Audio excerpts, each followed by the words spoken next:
Hello viewers, welcome back to the course on scientific computing using MATLAB.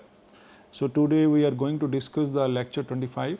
So in the previous lecture we have discussed the iterative method, that is the Gauss-Jacobi method. So now we will continue with another method, and that is called the Gauss-Seidel.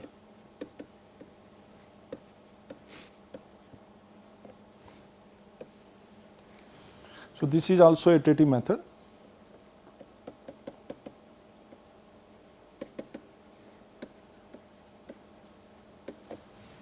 Now it is a small change in the Jacobi method. So if we remember, then from the Jacobi method, or we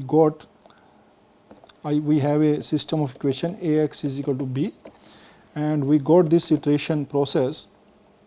X1 was b1 minus a1 to x2 a1 and xn.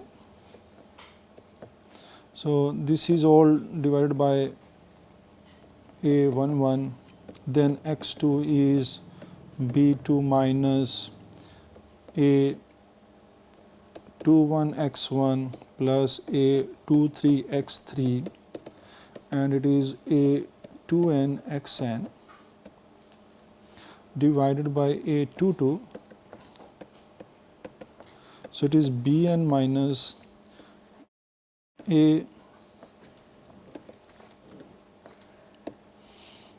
an1 x1 up to an minus 1 x n minus 1. I am dividing it by ann, and we know that the matrix, my matrix A is diagonal dominant, and this coefficients, the diagonal elements are not 0 in this case. So what we do that, now I can make this as a iterative process. So from here you can see that I will start with this one, and I will write this as the same as k, because I have the initial approximation x0.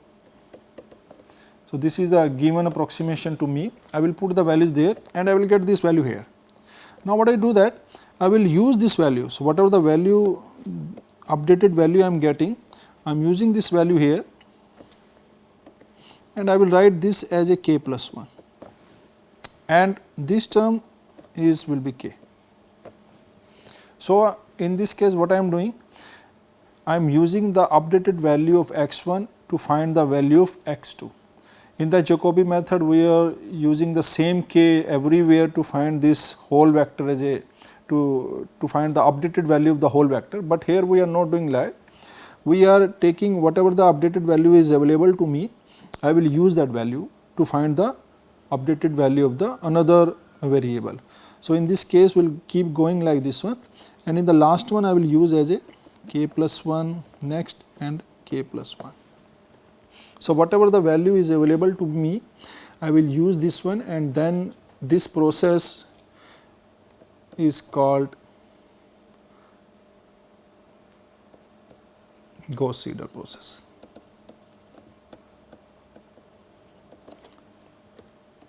So this is not much difference between the Gauss-Jacobi and the Gauss-Seidel.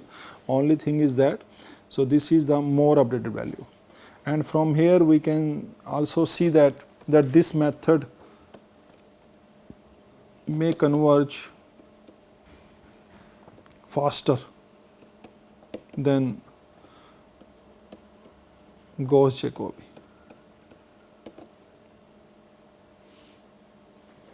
So now we will find out that, so in this case, so I know that the sufficient condition is there for the convergence of the Gauss-Jacobi and Gauss-Seidel method.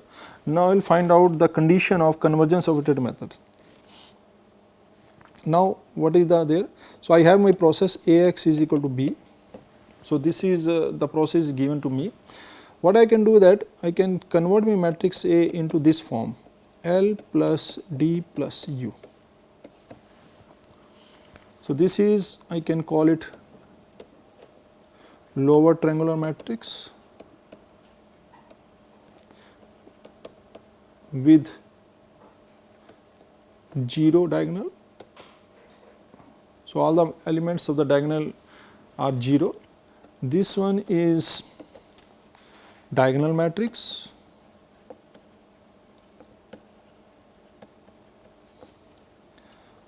So, diagonal matrix with the diagonal elements of A having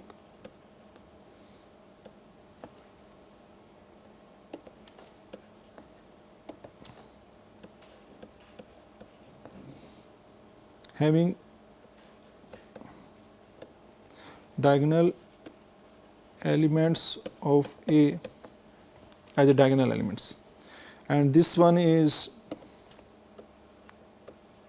upper triangular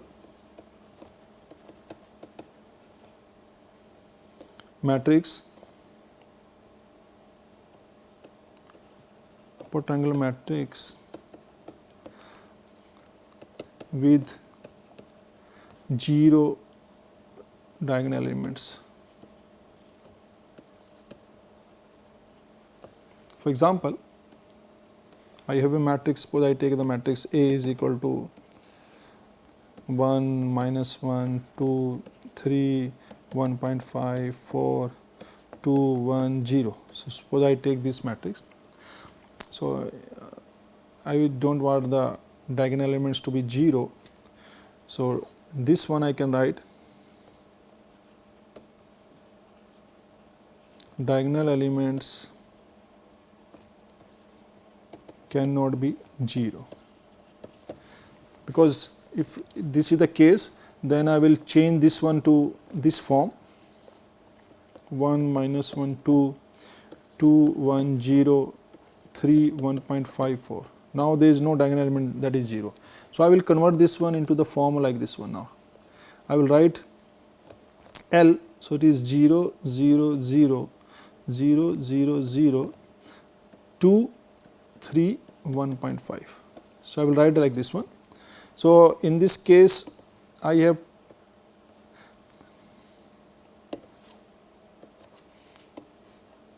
taken this element and this element.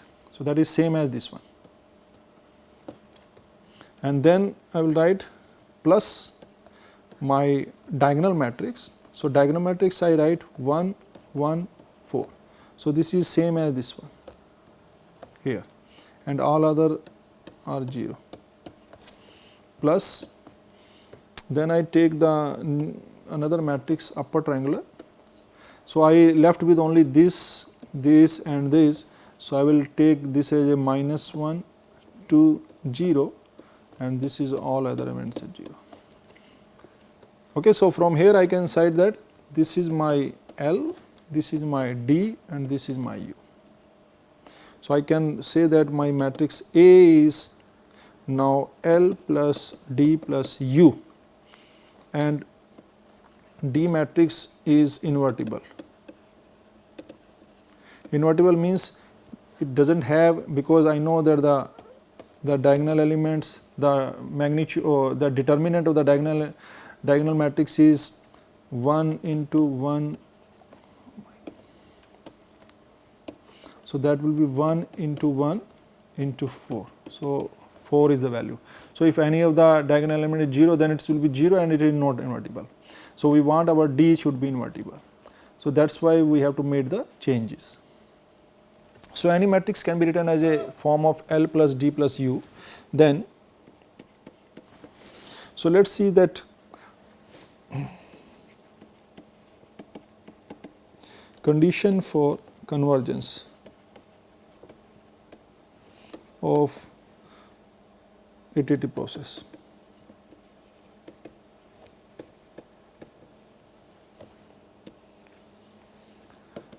We know that the diagonal dominancy is there, but diagonal dominancy is the sufficient condition. Now, we are talking about the necessary condition. So, this is the necessary condition we are going to find. Necessary condition. That what will happen if the matrix is not the diagonal dominant. So, if the matrix is not diagonal dominant, then it may converge or may not converge. So, let us start with the first one is the Gauss Jacobi. So in the Gauss-Jacobi, you know that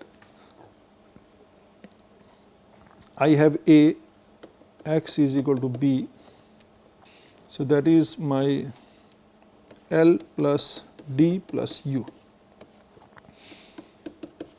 So this is given to me.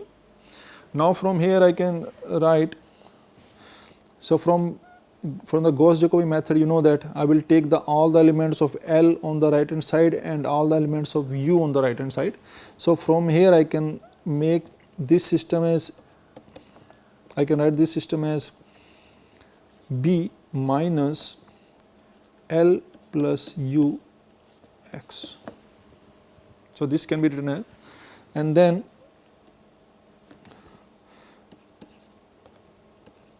D is invertible, that is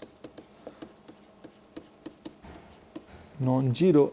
So from here I can write x can be written as D inverse B minus D inverse L plus U x, and this is my iterative process. So that is the short form of the Gauss-Jacobi method.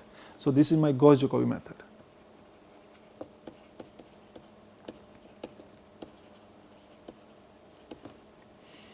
Now I also know that I can write my system as, so this one I can write as Ax is equal to B. So from here I can write L plus D plus U x is equal to B.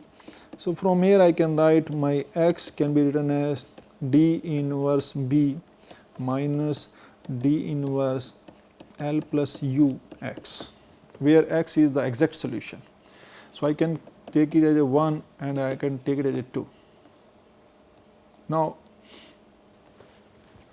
subtracting 1 from 2, so I can write 1 from 2. So from here I will get x minus xk plus 1. This can be written as, now if you see from here, this minus this, so this will cancel out. So from here I can write that this will become minus D inverse L plus U x plus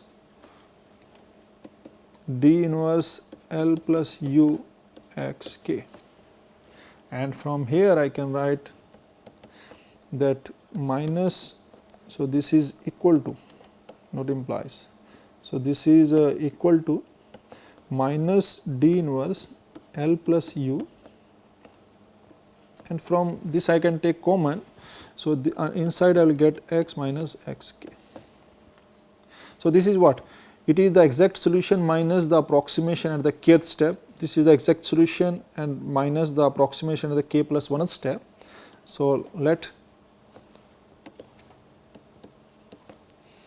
x minus xk is ek. So that is my ek. So that is, I call it error at kth step. So from here I can write from this that I can write E k plus 1 is equal to, so I call this matrix as H matrix, H E k, where my H is equal to minus D inverse L plus U, and this is called convergence matrix. So everything depends upon what is this matrix. And if you remember from the previous lectures, when we were dealing with the nonlinear equation like Newton methods or secant methods, so in that case if you see that this is just a number, then you know that x k plus 1, some number is there, c x k. So if,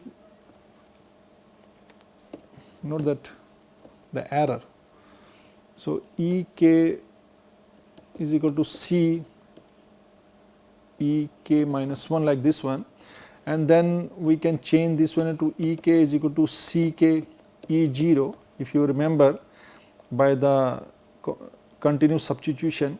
Then we know that if this error is, some error is there and I want that this tends to this error tends to 0, then we know that the ck, then this can be possible when the c is less than 1, because when the c is less than 1, the more power of c will be much smaller and then this will go to 0.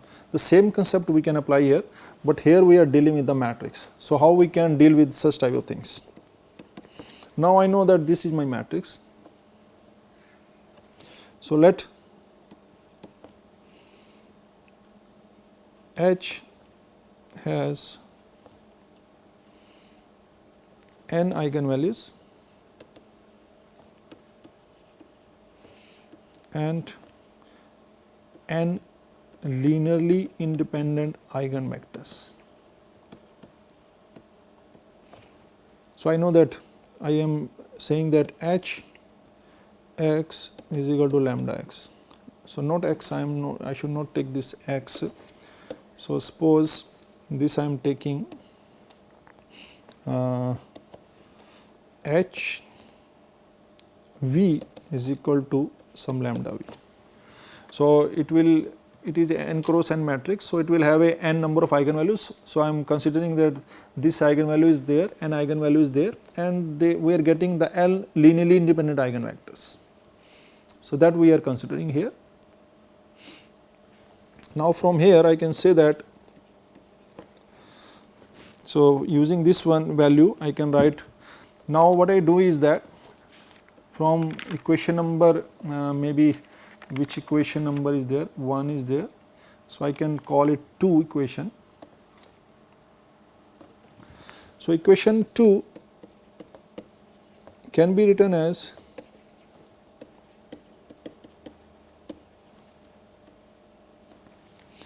E k plus 1 is equal to H E k, and that can be written as H E k minus 1, and that can be written as H E k minus 2, and so on. So, in the end I can write this as a E k plus 1 can be written as H k, and then it is E 1. Okay. And E1 is the initial approximation, or we can write this one as Hk plus 1 E0. So, whenever we are dealing with Ek plus 1, then this value will come. So, I can write this as this equation. So, I call it 3. Now, we consider that let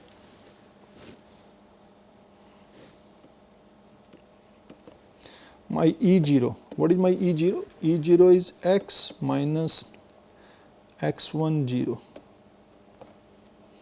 x2 minus x2 0, x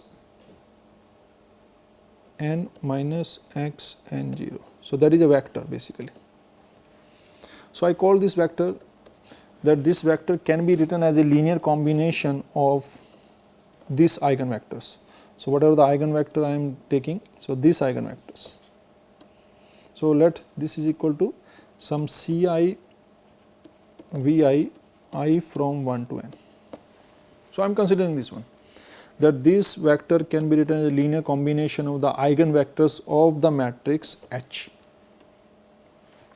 So, from here I can write, now my Ek plus 1 can be written as Hk plus 1, and E0 I can apply, I can put this value here. And then this Ci is, I know that the Ci are scalars, in fact like real scalars.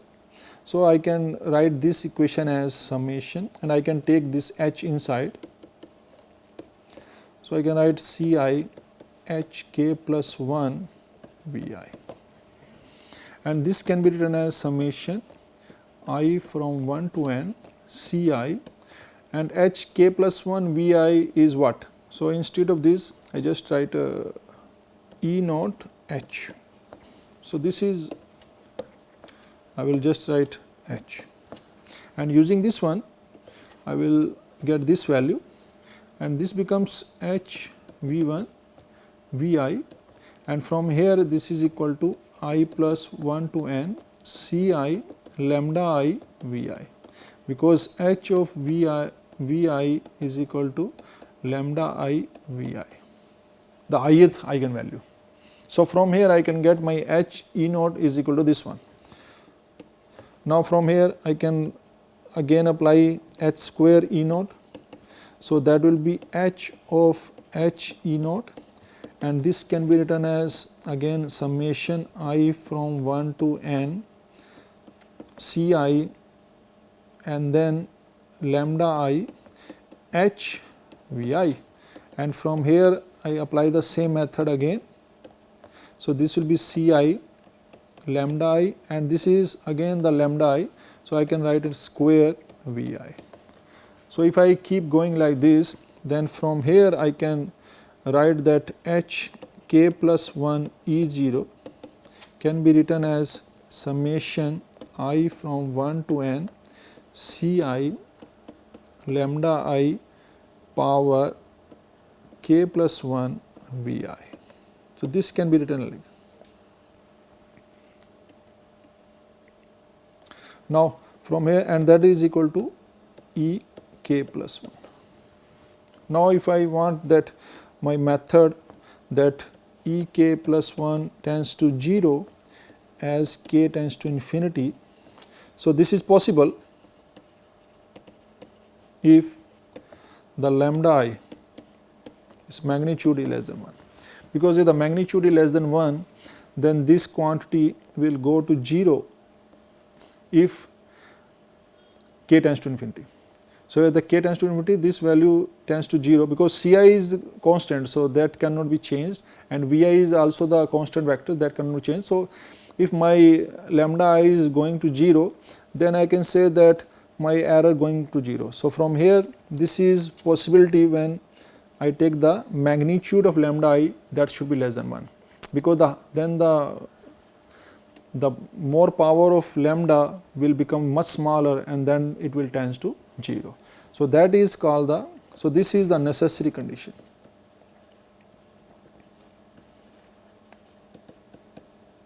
So, necessary condition means that if the iterative process is convergent, the error is going to 0, then my lambda I should be less than 1. So, this I have considered. So, that is the necessary condition. So, this is we have calculated for the Gauss-Jacobi method. The same way I will see what will happen in the case of Gauss-Seidel.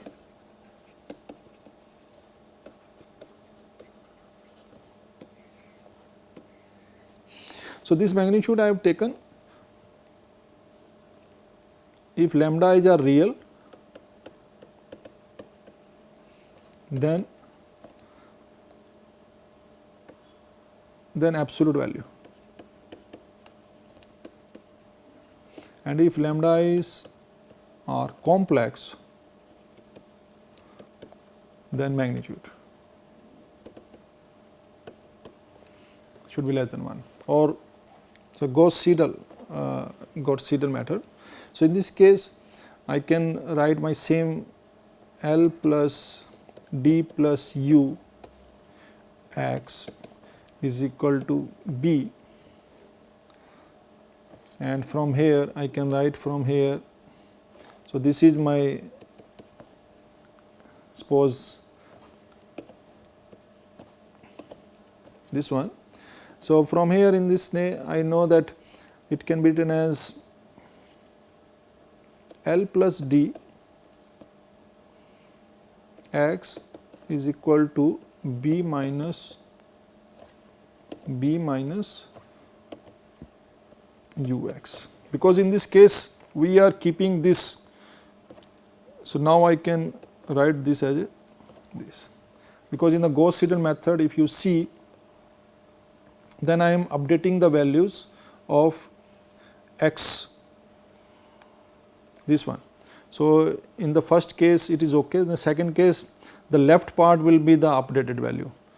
So, left part will be the updated value. It means that I have to choose the lower triangle matrix in the updated way. So, from here I can write like this, and from here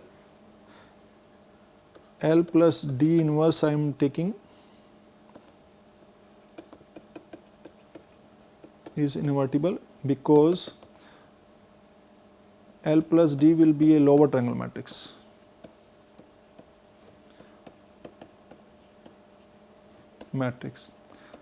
And D, I already told you that in the diagonal element no element is 0. So, that will be the determinant will be non-zero.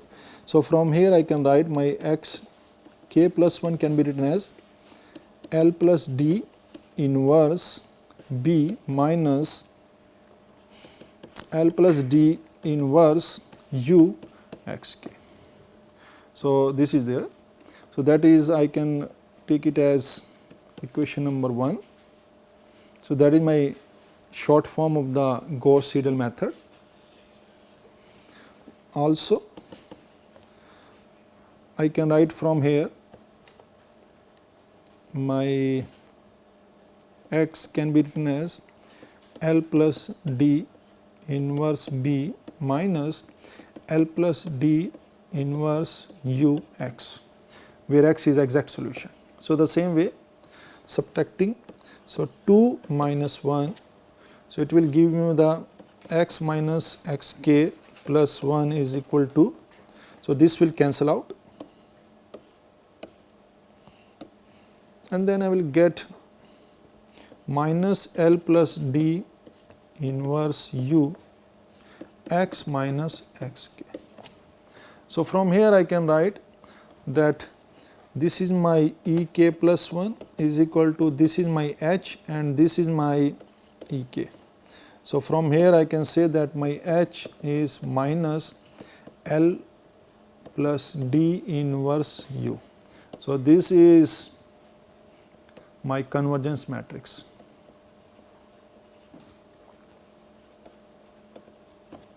So, in this case my convergence matrix is different from the Gauss Jacobi method, and from here the same condition will happen, that my E k plus 1 can be written as H of k plus 1 E 0. So, in this case also the same way the convergence, that the eigenvalues of H, that is lambda I modulus should be less than 1. So, this is possible. I can say from here that the largest eigenvalue should be less than 1. It can be also written as a, and this is called spectral radius. Spectrum is the set of all eigenvalues and the largest eigenvalue is the spectral radius. So, this one can be written as there. So, with the same condition is that the necessary condition for the convergence is that it should be less than 1. The largest eigenvalue should be less than 1. So, that is also the necessary condition in the terms of Gauss-Seidel method. So, now we are able to find the Gauss-Jacobi method and the Gauss-Seidel method, and this H and H may be different. The note is there, one note, that if matrix A is not diagonally dominant,